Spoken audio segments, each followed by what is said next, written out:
So I suppose I just introduce Laura Burke. She's Director General of the Environmental Protection Agency. She was appointed in 2011 and previously served as a director from 2004. So she has responsibility to lead the strategic management of the EPA. She's also the chair of the European Environment Agency Management Board, and she is a fellow and vice president of Engineers Ireland. She's well known to you all, so I suppose I'd ask Laura to take the stage, please. Thank you. Thanks very much, Pat. And I have a feeling that you're all going to be looking at your phones now and scanning QR codes and trying to answer questions. So come back to me is all I can say. And delighted to be here this morning. Delighted that we're able to be back in person in Kilkenny. We've been in person, we've been online, now we're trying the hybrid event, so it's a constant evolution, but great, as said, to be here, and delighted, of course, to welcome people who are joining us online as well. And of course, to thank Minister Eamon Ryan for his opening statement, and it's great to hear about the progress being made from the policy perspective. As Pat said, today's event is called Let's Talk About Clean Air, and I suppose the hint is in the name. It's so much around communications, and the focus today being on communicating the importance of clean air. Some great speakers. So we've got Dr. Maria Niera, Director of Environment, Climate Change and Health from the WHO, who make a presentation on what it will take to breathe clean air. And Maria will be joining us online. And we in the EPA always focus on the WHO, so it's great to hear directly from them and what they're talking about with regard to priorities. But of course, we'll also hear about the impacts of poor air quality on our health and therefore the importance of clean air for health and well-being. We'll hear about the key actions being progressed to improve our air quality, what's happening now and what's going to be planned for the future, how we communicate air quality, including the use of the Air Quality Index for Health. And then actions to improve the accessibility of air quality information and engage the public.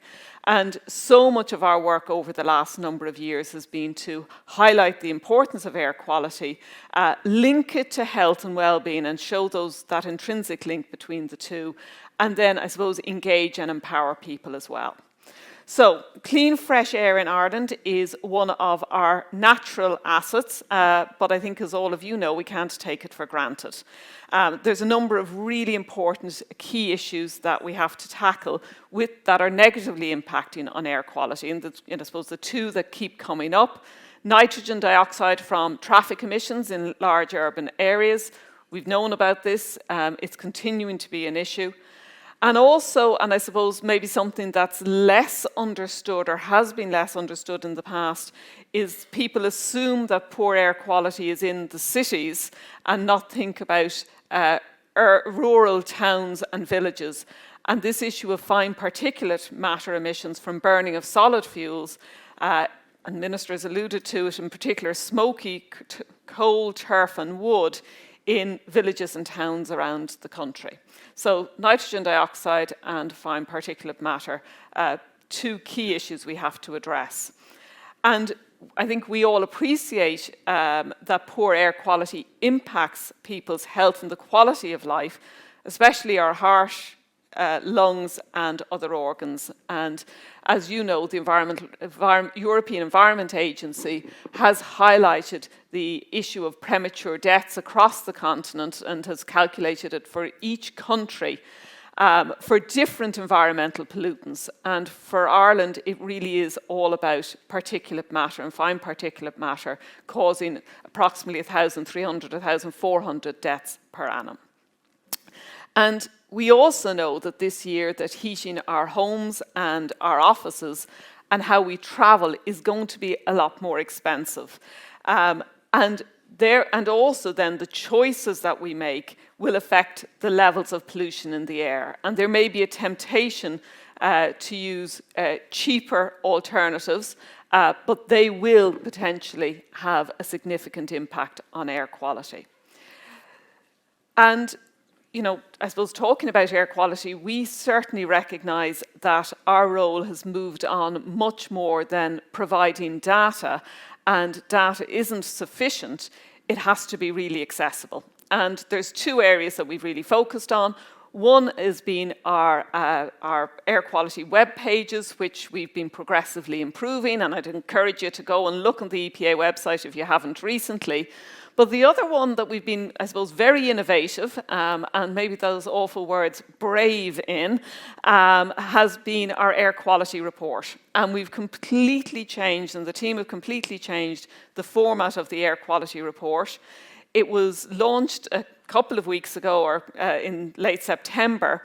It's now moved from being quite a kind of a academic document maybe to be something that is really interactive. Lots of embedded videos, we've animations, we've graphics, and all designed with the public in mind and that public audience, and trying to bring people into the story of air quality.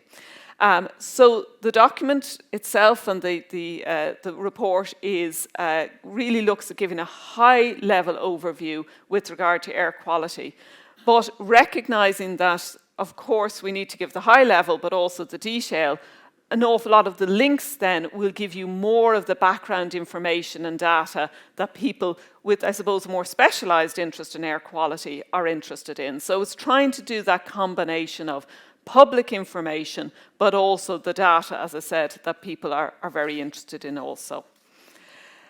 And while the air quality report highlights that in general, Ireland's air quality is good, and compares favourably with many of our European neighbours. You know, we can't aim to be average. We need to be aiming to be really good and have good air quality. And also, there are localised issues that sometimes gets hidden when we're talking about reporting back to Europe at a high level with regard to air quality. And although we were compliant with the EU limits in 2021, we didn't meet the new health-based WHO air guidelines or the European Environment Agency reference levels for several air pollutants, including particulates, nitrogen dioxide, ozone, sulfur dioxide, and PAHs. So quite a significant number of pollutants that were not meeting the more ambitious targets. And if you look at the fine particulate matter, or PM2.5, at 65 of the 81 monitoring stations, we were above the new WHO guideline level. So that's really significant. And what we're seeing is burning of solid fuels for home heating being the cause, and levels being higher in the winter months than in other times of the year, and that's because of burning coal, turf and wet wood, for example. So we see that direct connection. And a key message from the report is, if your primary means of heating your home is gas, oil or electric heating, please, please avoid using solid fuel systems as a secondary heating system, because sometimes they are used from an aesthetic perspective rather than from a heating your home perspective, and they really have a significant impact. And we are also aware that in the retrofitting of homes from a climate perspective, that will also have a very significant benefit with regard to air quality. So there's kind of these win-wins that if we can tackle them will be really important. And it means that people won't have to burn solid fuels in their homes to keep their homes warm. And it's great, and the Minister mentioned about the new solid fuel regulations that came into force in October. We've been talking about this for a long, long time, so it will be great to see the impact of the ban on burning of smoky fuels over the coming months and years. With regard to air quality and health, as I said, this is something that we always connect the two. It's not just an environmental issue, it's an air quality issue. And from that perspective, it's great that we do have Maria from the WHO, we've Ailish from the Asthma Society, and Keith from the HSC giving us information later on this morning on the most up-to-date evidence of the negative impacts associated with air pollutants. And we're delighted that we have this combination of the WHO. We've got organisations at a local level in Ireland, and also back to the HSC and understanding the work and the impacts of the HSC. And bringing it back up to the European level, the European Commission, as part of the Green Deal, have released a proposed revision of the CAFE Directive, or the Clean Air for Europe Directive. And they're really looking at driving the standards more towards the WHO guidelines. Now, from our perspective, this is really, really welcome. Achievement of those guidelines, though, would be a significant challenge.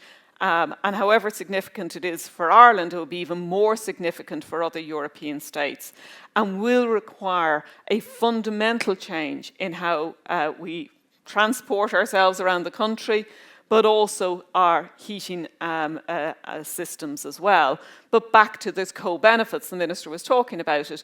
When we look at changing our heating and transport systems, we need to be looking at win-wins. We can't look at climate in isolation from air quality in isolation from other issues. So pulling it together, there's win-wins from a climate and an air quality perspective. And very briefly, just want to touch on a couple of things the EPA is doing. One is the Clean Air Together programme. And there's a number of things we've been doing in the citizen science piece over the last number of years, really trying to get people engaged, because if people are engaged in environmental issues and see it for themselves, they're more likely then to take action. You know, it's much more personal. So we've got the Clean Air Together programme. It started in Dublin last year, was really successful. It's now moved to Cork. Over 1,000 NOx tubes have been put up by schools, Cork City Council, local universities, and lots of residents right across Cork. So we're now at the stage of taking those tubes back and getting an analysis, and we'll be engaging with the people who are involved in the programme early next year, because again, it's really important to give the feedback on what the results were and what they showed. And next year, because we're kind of moving around the country, it's going to be Galway. So do watch this space, and as I said, a great programme. We've had such positive feedback about it. And another programme we've had really positive feedback about is the GLOBE programme. We do this with, in partnership with the Antashka Education Unit. It's a fabulous programme, over 200 schools nationwide participating in the measurements, and it's all about getting students in schools engaged with air quality, engaged with citizen science. It's an international programme, so it also gives students the opportunity to compare and work with students right across the globe. So it's gone from strength to strength. We tried it a couple of years ago and we said we kind of see it as a pilot, and it's quickly become embedded in the work of the agency. And again, the Minister mentioned the Air Quality Monitoring Network. This is something we've been working on for the last number of years. And the programme is now moving from, I think it was 29 stations when we started the programme. We're now up to 103 real-time monitoring stations. And by the end of the year, I look at Pat, early next year, 116 stations. So look, a huge amount of work, but a fabulous results. And it means that we're going to have real-time air quality monitoring stations in every county in the country. And it's really moved from a kind of a reporting to Europe high-level network to a much more local network with huge amounts of information that we can use at a national level. We could not have done this without the dedication of the EPA team, but also with all of our partners. So local authorities, academics, and so many public sector bodies as well. So to thank you all and to recognise this isn't an EPA network, this is an overall public sector network, and all of you have contributed. And the other piece, and again the Minister mentioned it, is the Life Emerald project. It's EU part funded. It's an air quality modelling project, and the main aim is to strengthen air quality management in Ireland. It's around informing, engaging and empowering the public to clean air choices. We'll have this 3-day national air quality forecast, something we've never had before. will have now cast maps and also historical maps of what air quality was like for cities. So people will be able to look back at air quality information. So with all of that, I think we've come from a situation where Ireland was doing kind of fine with regard to our EU compliance with regard to monitoring, to having a really a network and an information system that will be second to none across Europe. And talking to European colleagues, they are fascinated to watch the journey that we were kind of copying and looking to others, and now others are looking to us, which is a great position to be in. So to close, because I want to hear all of the other speakers, no more than yourselves, actions to improve air quality have positive impacts in other environmental areas. And one of the things the EPA has been calling on since our State of the Environment report in 2020, is to have a national policy position on the environment.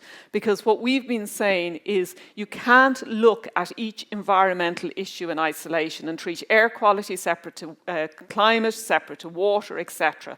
We need to look at these holistically.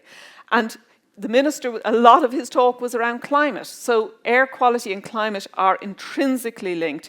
Measures to improve our climate will improve air quality if done properly, and vice versa. There are significant measures included in the Climate Action Plan, which will assist Ireland in achieving future air quality standards. And of course, we really look forward to the air quality strategy and plan also. So with both of these plans, we should be in a very good position to improve air quality in Ireland. So central to improving air quality will be increasing public awareness, a lot of the discussion today.